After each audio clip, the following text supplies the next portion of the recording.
কেমন হয় যদি বলি আকরাম খান, খালেদ মাহমুদ সুজন, খালেদ মাসুদ পাইলটদের সঙ্গে 1997 সালের আইসিসি ট্রফি খেলা ক্রিকেটার খেলবেন 2024 সালে এসে তানজিদ তামিম, শরীফুল ইসলাম, তাওহিদ হৃদয়দের সঙ্গে, তাও আবার বিশ্বকাপের মতো বড় কোনো টুর্নামেন্টে। হ্যাঁ, তেমনই এক রেকর্ড করতে যাচ্ছেন উগান্ডার জাতীয় দলের স্পিনার ফ্র্যাঙ্ক এনসুবুগা। 43 বছর বয়সে এসে এক অনন্য রেকর্ডের সামনে তিনি। এক ম্যাচ খেললেই বিশ্বকাপের সবচেয়ে প্রবীণতম ক্রিকেটার হয়ে যাবেন এই এনসুবুগা।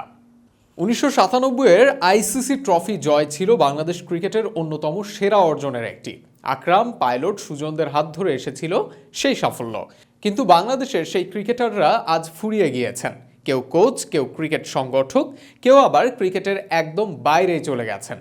কিন্তু ঠিক তাদের সঙ্গে খেলা এনসুবুগা ক্রিকেট খেলছেন এখনও। এমনকি সামনের বিশ্বকাপের স্কোয়াডেও আছে তার নাম। এবারের যুক্তরাষ্ট্রের মাটিতে হতে যাওয়া টি-20 বিশ্বকাপের সবচেয়ে বড় চমকের নামটা বোধ হয় উগান্ডা জাতীয় দল। জিম্বাবুয়ের মতো টেস্ট প্লেয়িং নেশনকে হারিয়ে তারা বিশ্বকাপের টিকিট পেয়েছে। আর উগান্ডা দলেরও বড় চমকের নাম ফ্র্যাঙ্ক এনসুবুগা। বিশ্বকাপে একটি ম্যাচ খেললে ইতিহাসের সবচেয়ে প্রবীণতম ক্রিকেটার হিসেবে এই টুর্নামেন্ট খেলবেন তিনি। এতদিন পর্যন্ত ওমানের মোহাম্মদ নাদিম ও নাসিম খুশি ছিলেন টি-20 বিশ্বকাপে খেলা সবচেয়ে বেশি বয়সী খেলোয়াড়। তারা 41 বছর বয়সে টি-20 বিশ্বকাপে খেলেছিলেন, কিন্তু সেটা এখন হতে যাচ্ছে এই স্পিনারের দখলে।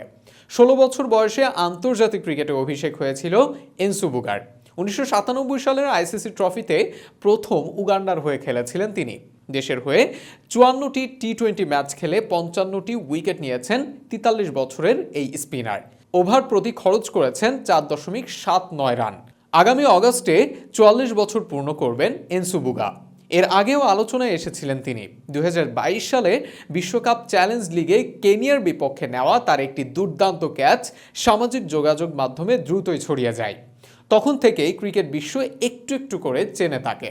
কিন্তু এবার উগান্ডা দলের স্কোয়াডে সুযোগ পাওয়ার পর সবার মুখে মুখেই এখন তার নাম। তাকে নিয়ে মূলত আলোচনা বেশি হচ্ছে 1997-এর আইসিসি ট্রফি খেলার কারণে।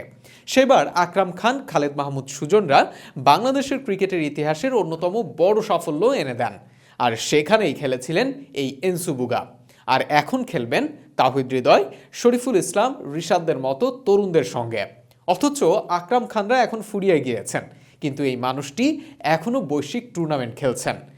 আর এই কারণেই তিনি আলোচনার শীর্ষে থাকবেন সামনের টি-20 বিশ্বকাপেও।